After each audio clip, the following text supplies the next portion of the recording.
Сәлем, достар. Бүгін біз отандық шоу-бизнестің жарық жұлдызы, халық сүйіктісі Айгүл Иманбаеваның жеке өміріндегі үлкен жаңалықты сөз етеміз. Иә, ол екінші рет тұрмысқа шықты. Бұл жаңалық көпшілікті қуантты да, таңғалдырды да. Толығырақ видеода. Айгүл Иманбаева тек әнші емес, актер, тележүргізуші, продюсер. Оның өнер жолындағы табыстары, сахнадағы дара стилі, өмірге деген жарқын көзқарасы оны көпшіліктің сүйікті тұлғасына айналдырды. Ұзақ жылдар бойы Айгүл жалғызбасты ана ретінде ұлы Асылжанды тәрбиелеп келді.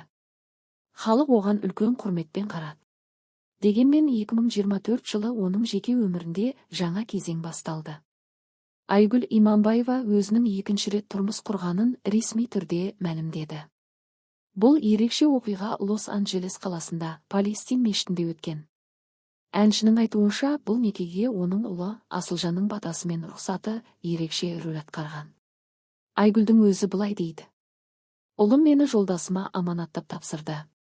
Оның Құдай үшін жалғыз қалмашы деген сөзін естіп, жүрегім елжіреді." Айгүл Иманбаеваның таңдауы Ерлан есімді азамат. Көпшілік Ерлан туралы біле бермейді.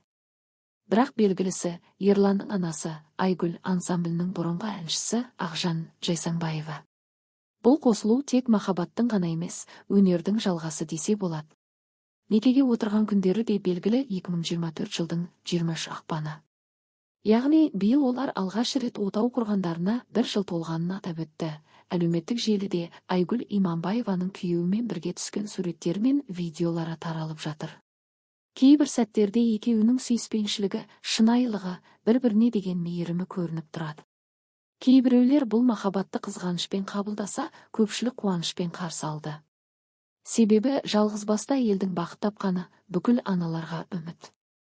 Осы некеге қатысты қызықты бір жайт: Айгүл Иманбаева алғаш рет мешітте неке қию рәсімін өткізгенін айтты. Бұрын мұндай діни рәсімді өткізбеген әнші бұл жолы барлық салтты толық орындаған. Сондай-ақ Айгүлдің айтуынша, бұл отауда өзара сенім мен достық, тыныштық пен рухани үйлесім бар. Бұл жас жұбайлардың басты құндылықтары. Айгүл өзінің бұл қадамын ел жұртқа жариялаудан қорықпай, ашық айтып жүрген өнер адамдарының бірі. Ол: "Бақыттан қорықпау керек.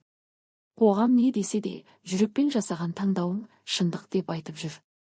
Қазір ол тек өнерде емес, отбасылық өмірде де шабыттанып жүрген кезі. Жаңа отбасымен бірге жаңа белестер, жаңа жобалар күтіп тұрған сияқты. Қорытындылай келе, Айгүл Иманбаеваның екінші рет бақыт табуы махаббаттың жасқа, атаққа немесе қоғам пікіріне тәуелді емес екенін көрсетеді. Біз Айгүл ханымға ұзақ ғұмыр, бақыт пен махаббат тілейміз.